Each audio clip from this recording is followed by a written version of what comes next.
নমস্কাৰ বন্ধু বান্ধৱীসকল, Assamese health tips and ট্ৰিক্সলৈ আপোনাক স্বাগতম জনাইছোঁ।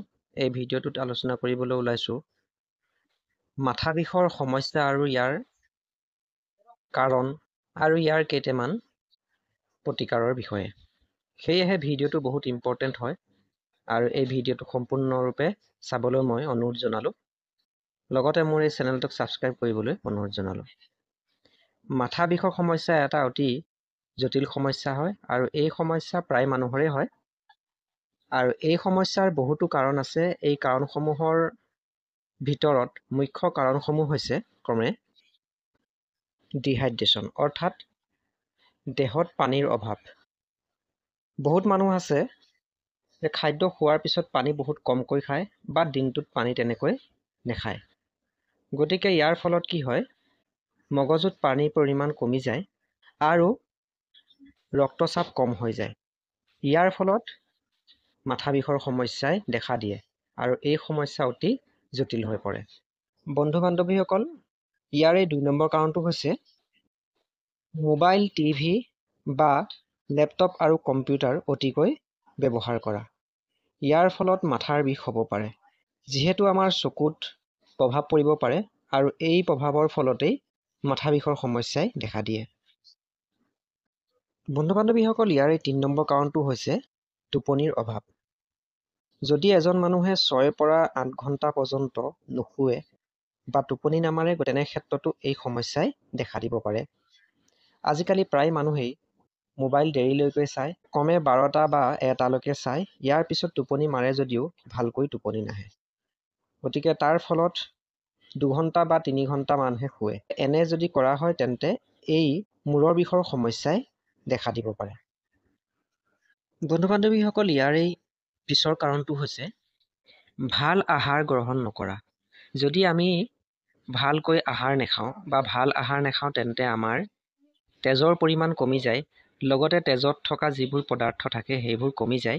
ইয়াৰ ফলতো আমাৰ মূৰৰ বিষৰ সমস্যাই দেখা দিব পাৰে। ইয়াৰ পিছৰ কাৰণটো হৈছে অত্যধিক মদ্যপান কৰা বা ধূম্ৰপান কৰা। যদি কোনো মানুহে অত্যধিক বিড়ি চিগাৰেট খায় বা মদ্যপান কৰে তেন্তে এই সমস্যাই দেখা দিব পাৰে, যিহেতু এনে ব্যৱহাৰে লিভাৰখন নষ্ট হয়, লগতে আমাৰ লাঞ্চৰ কিছু সমস্যাই দেখা দিয়ে বাবে এই সমস্যা হয়।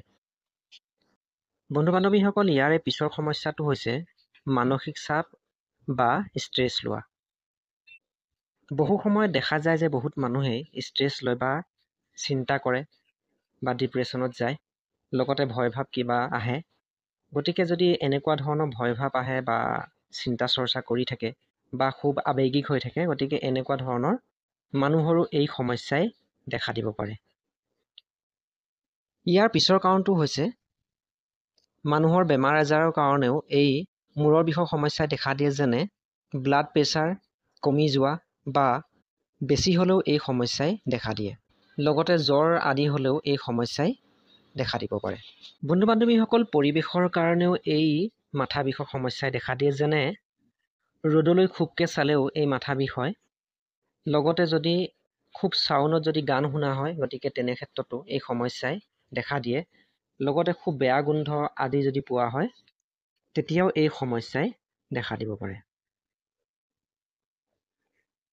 আৰু ইয়াৰ পিছৰ কাৰণটো হৈছে মানুহৰ গেছ বা এচিডিটি সমস্যা হ'লেও এই সমস্যাই দেখা দিয়ে, লগতে অত্যধিক মাথাৰ বিষ হয়।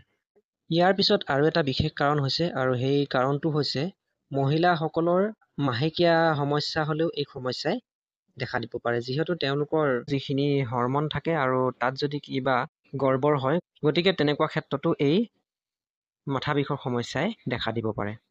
বন্ধু বান্ধৱীসকল, এয়াই আছিল মাথা বিষৰ সমস্যাৰ বহুতো কাৰণ, আৰু এই কাৰণসমূহৰ পৰা পৰিত্ৰাণ পাবলৈ হ'লে বহুতো ঘৰুৱা প্ৰতিকাৰ অৰ্থাৎ প্ৰাকৃতিক দৰৱ কিছু আছে, আৰু সেইসমূহ যদি গ্ৰহণ কৰা হয় তেন্তে এই সমস্যাৰ পৰা পৰিত্ৰাণ পাব পৰা যাব।